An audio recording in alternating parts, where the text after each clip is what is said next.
Friends, welcome to my YouTube channel Hindi Shabd Sagar. आपको मैंने पिछले अपने वर्णमाला की पहले वीडियो में बहुत सारी बातें बताई, वर्णमाला का एक संक्षिप्त परिचय कराया।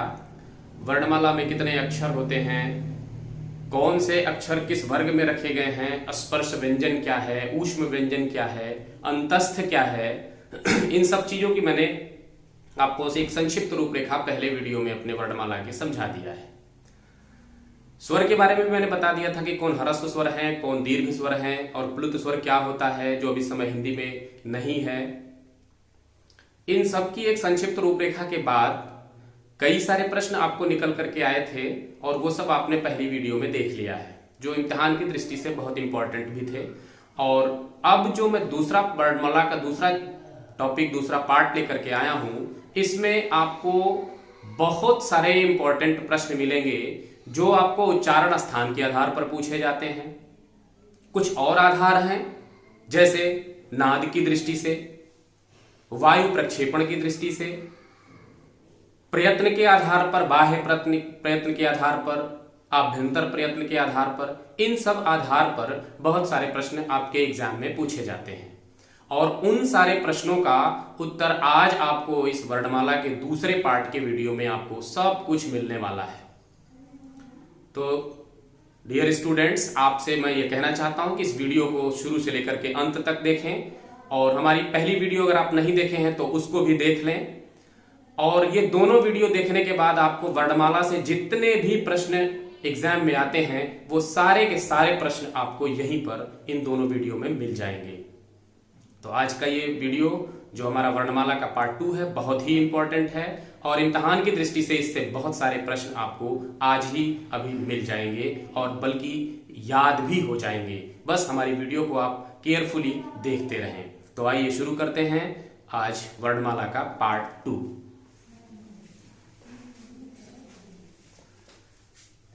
आज हमने वर्णमाला के पार्ट 2 पर कुछ छोटी छोटी आपको ट्रिक भी देने का एक बढ़िया सा रूपरेखा बना दिया है। आपको यहां पर दिखाई पड़ रहा होगा जो वर्णमाला के जितने भी प्रश्न जिस जिस आधार पर आ सकते हैं वो सब मैंने यहां पर आपको निकाल करके रख दिया है और आपको मैं यहां पर उसकी रूपरेखा समझाने वाला हूं। आइए शुरू करते हैं। सबसे पहले व्यंजन के आधार पर वर्णों का जो एक अलग अलग विभाग बनाया गया है वो क्या है। व्यंजन के आधार पर एक सबसे पहला जो विभाग बनाया गया वो वायु प्रक्षेपण के आधार पर बनाया गया। वायु प्रक्षेपण क्या होता है, यानी जब हम किसी वर्ण का उच्चारण करते हैं तो हमारे वाक इंद्रिय से जो अंदर से जो वायु निकलती है जिससे उस वर्ण का उच्चारण होता है वो किस आधार पर निकल रही है, कम निकल रही है या ज्यादा निकल रही है, इस आधार पर भी हमारी हिंदी वर्णमाला में 2 विभाग बना दिए गए हैं। यानी वायु प्रक्षेपण की दृष्टि से हमारे व्यंजनों को 2 कैटेगरी में बांट दिया गया है। एक है अल्प प्राण और दूसरा है महाप्राण। अब आप इसको अलग अलग समझें। अल्प प्राण वह व्यंजन होते हैं जिनके उच्चारण में हमारे वाग इंद्रिय से जो वायु निकलती है वो बहुत अल्प मात्रा में निकलती है, यानी कम निकलती है। जबकि महाप्राण के जो व्यंजन हैं उनके उच्चारण में हमारे वाक इंद्रिय से जो वायु निकलती है वो अधिक मात्रा में निकलती है। और एक और इसमें अंतर है कि जब हम महाप्राण के व्यंजनों का उच्चारण करते हैं तो एक तो वायु हमारे अंदर से अधिक मात्रा में निकलती है और दूसरी एक विशेष प्रकार की हकार की ध्वनि भी निकलती है, हा, इस प्रकार से। और अल्प प्राण में वायु कम मात्रा में निकलती है और हकार की ध्वनि नहीं होती है। ये मुख्य अंतर है अल्प प्राण और महाप्राण में। अब आइए हम देखते हैं कि वर्णमाला में कौन से व्यंजन, कौन से वर्ण अल्प प्राण में आते हैं और कौन से वर्ण महाप्राण में आते हैं। तो सबसे पहले हम आपको अल्प प्राण समझाते हैं। अल्प प्राण के लिए आप पहले जो हमने पिछली वीडियो में बताया था कि 5 वर्ग हैं जिनको स्पर्श व्यंजन कहते हैं, 25 अक्षर हैं। तो उन वर्गों को आपको याद होगा कि वर्ग में 5-5 अक्षर हैं।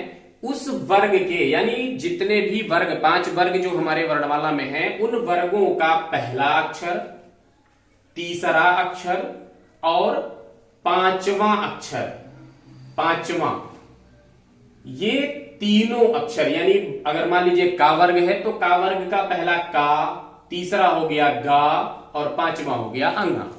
यानी ये पहला, तीसरा और पांचवा किसी भी वर्ग का अल्पप्राण होता है। और अंतस्थ, जिसको आप अर्धस्वर भी कहते हैं, जिसमें 4 अक्षर हैं, या, रा, ला, वा, इतने आपके अल्पप्राण में आते हैं। इसको अगर आप एक ट्रिक के माध्यम से समझना चाहें तो हमारे यहां महाभारत और रामायण 2 ऐसे काव्य हैं, 2 ऐसे साहित्य हैं जो दोनों एक दूसरे के धुर विरोधी माने जा सकते हैं। एक में आदर्श है तो एक में छल नीति, कूटनीति और राजनीति भरी हुई है।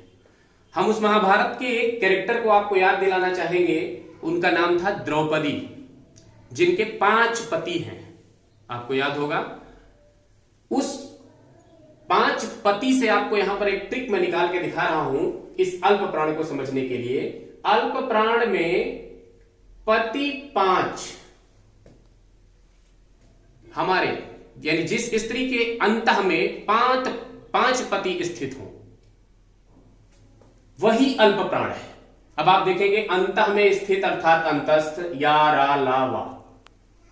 पति 5 में पा से पहला, ती से तीसरा और 5 से पांचवा।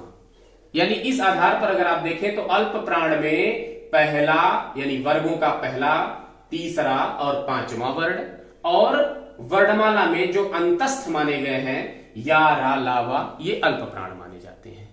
अब अगर आपको अल्प प्राण पता चल गया तो बाकी जितने वर्णमाला में बच गए वो सब व्यंजन महाप्राण माने जाते हैं। अब आइए आपको हम दिखाते हैं दूसरा आधार क्या है वर्णमाला में। वर्णमाला में दूसरा आधार है नाद के आधार पर। नाद यानी एक प्रकार की ध्वनि, आवाज। इस आधार पर वर्णमाला में 2 विभाग बना दिए गए। एक बनाया गया सघोष यानी घोष के साथ, आवाज के साथ, उसको घोष भी कहते हैं, और एक जिसमें घोष ना हो अर्थात अघोष।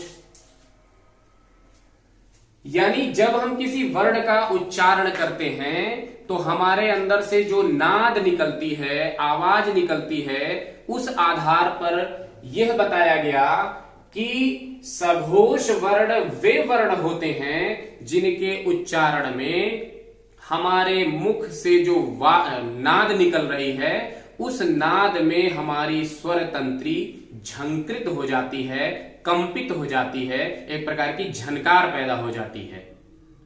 इसको हम सघोष कहते हैं।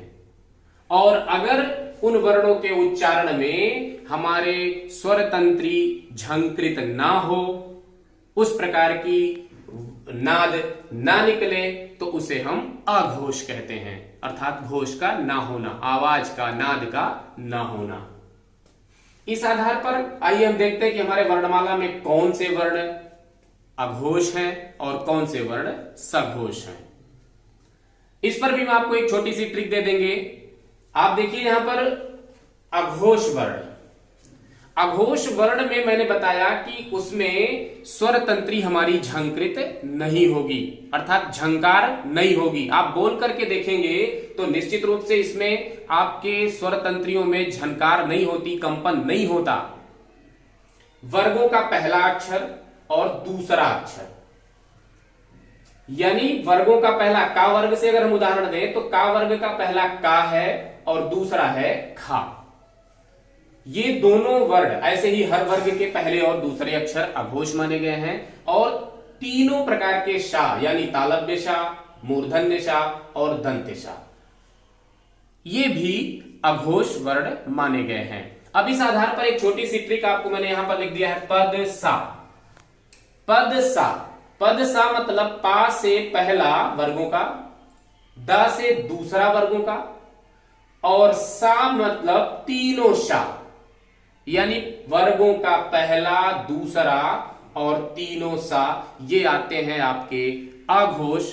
और बाकी वर्णमाला के जितने भी वर्ण बच जाते हैं वो सब हो जाते हैं सघोष। अब आप यहां देख सकते हैं कि पहला दूसरा अघोष में है वर्गों का, तो सघोष में जो बच गया यानी पहला के बाद दूसरा यहां हो गया, पहला दूसरा, तो तीसरा, चौथा और पांचवा ये आपका हो गया सघोष में। यहां पर ऊष्म, इसको आप जानते ही होंगे, ऊष्म यहां मैंने लिख दिया था।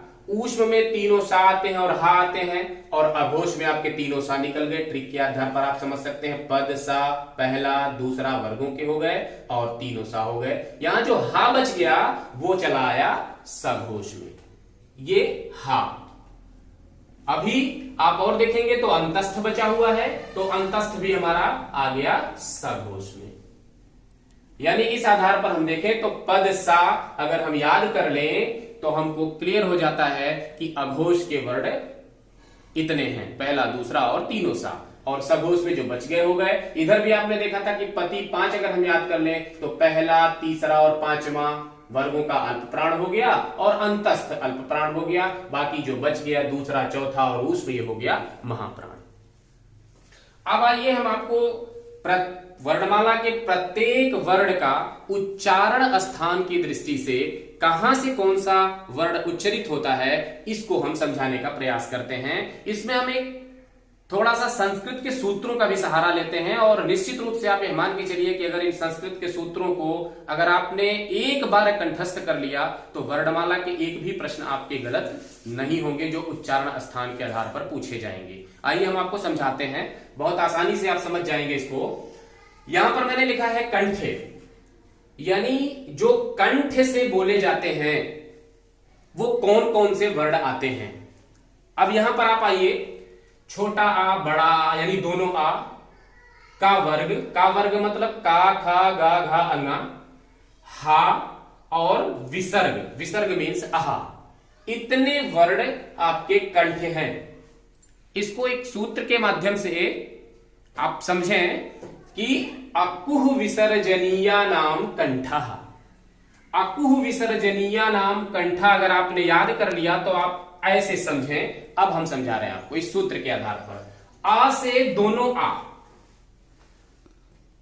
हमारे यहां हिंदी में आप देखते हैं का वर्ग, चा वर्ग, टा वर्ग, ता वर्ग और पा वर्ग है। ठीक इसी को संस्कृत वर्णमाला में जब आप जाएंगे तो इसको कु, चू, टू, तू, पू कहा जाता है। चूंकि संस्कृत से मैंने ये सूत्र लिया है इसलिए यहां पर आपको दिखा रहा हूं। आ से दोनों आ हो गया और कु से का वर्ग हो गया। का वर्ग में जितने अक्षर हमारे यहां आते हैं सब आ गए, पांचों अक्षर। फिर हा, आकुह, हा, हा आ गया आपका, और विसर्ग आ गया। ये अकुह विसर्जनीय नाम कंठा, इतने वर्ण आपके हो गए कंठ से। इस आधार पर आपको सूत्र से मिल जाएगा। दूसरा देखेंगे आप, दूसरे का सूत्र मैं पहले आपको बता दूं, इचु यशा नाम तालु, यानी ई में दोनों ई आ जाएंगे, छोटी और बड़ी जिसको आप बोलते हैं, और चू माने चावर्ग, चावर्ग के सारे अक्षर आ जाएंगे, या आ जाएगा और तालव्य शाह आ जाएगा। इसीलिए इसको तालव्य शाह कहा जाता है क्योंकि ये तालु से निकलता है। इचु यशा नाम तालु। आइए तीसरे सूत्र की तरफ चलते हैं। ऋतु रसाणाम मूर्धा, ऋतु री है तो री हो गया, टावर्ग टू है तो टावर्ग हो गया, टाठा डाढ़ा अड़ा, रा है और मूर्धन्य शाह है, यानी ऋतु रसाणाम मूर्धा का मतलब री, टावर्ग, रा और शाह, ये हो गया आपका मूर्धा से निकलने वाला, इसीलिए इसको मूर्धन्य कहा गया। यहां पर ऋतु लसा नाम दंता है। ऋतु री हमारे यहां नहीं है, संस्कृत में है, और संधि में आप जब दीर्घ संधि पढ़ते हैं तो ली आता है, समान स्वर आपस में मिलते हैं तो मिलकर दीर्घ हो जाते हैं। तो ली हमारे यहाँ वर्णमाला में नहीं है, इसलिए ली यहां पर नहीं लिखा गया है स्वर। और तू है, तू माने ता वर्ग के सारे वर्ण आ गए, ला आ गया और सा आ गया। इस आधार पर लितु लसा नाम दंता इस आधार पर आप इन सबको सारे वर्ण को दंत में रख सकते हैं। इसी आधार पर अब आप देखेंगे उपपद्धमानीय नाम ओष्ठौ। उपपद्धमानीय नाम ओष्ठौ। उ माने दोनों उ और पू माने पावर्ग। पावर्ग में पा फा बा भा मा ये आ गए और ये आपके निकलते हैं ओष्ठौ यानी ओष्ठ से, दोनों ओठों को सटाने से, परस्पर सटाने से। ए ऐ ये दोनों दो उच्चारण स्थानों के परस्पर सहयोग से बोले जाते हैं। इसका सूत्र है ए दैतो कंठ तालु, यानी ए दैतो यानी ए ऐ ये बोले जाते हैं कंठ और तालु से। कंठ भी रहेगा और तालु भी रहेगा। इस आधार पर इसको ए और ऐ दोनों वर्णों को उच्चारण स्थान की दृष्टि से कहा जाता है कंठ तालव्य। इसी आधार पर ओ औ इसका सूत्र है ओ दौतो कंठ ओष्ठम। इसमें भी दो उच्चारण स्थानों का सहारा लिया गया है, यानी ओ और औ दोनों बोले जाते हैं कंठ और ओष्ठ से, इसीलिए इसको कहा गया कंठ ओष्ठे। एक अक्षर बच गया, एक वर्ण बच गया, बाकी सारे वर्ण इसी में आ गए। एक वर्ण बचा है वा, यह भी दो उच्चारण स्थान के सहयोग से बोला जाता है दंत ओष्ठम। वकारस्य दंत ओष्ठम, यानी वा का उच्चारण जो होता है वो दांत और ओठ के परस्पर सहयोग से होता है, इसलिए वा सिंगल अक्षर, अकेला अक्षर है जिसको दंत ओष्ठ कहा गया है। तो इस आधार पर हमने पूरे वर्णमाला के सारे अक्षरों को आपको उच्चारण स्थान की दृष्टि से बता दिया है। इन सूत्र को एक बार आप याद कर लेंगे। अकुह विसर्जनीया नाम कंठा, इचु यशानाम तालु, ऋतु रसाणाम मूर्धा, लृतु लसानाम दंता, उपपद्धमानीय नाम ओष्ठौ, ए दैतो कंठ तालु, ओ दौतो कंठ ओष्ठम और वकारस्य दंत ओष्ठम। इस आधार पर आपको सारे उच्चारण स्थान हर वर्ण के आपको याद हो जाएंगे। अब आते हैं हम स्वर की तरफ। स्वर की तरफ भी कई आधार पर जो है कैटेगरी बांटी गई है, कई आधार पर उसको बांटा गया है।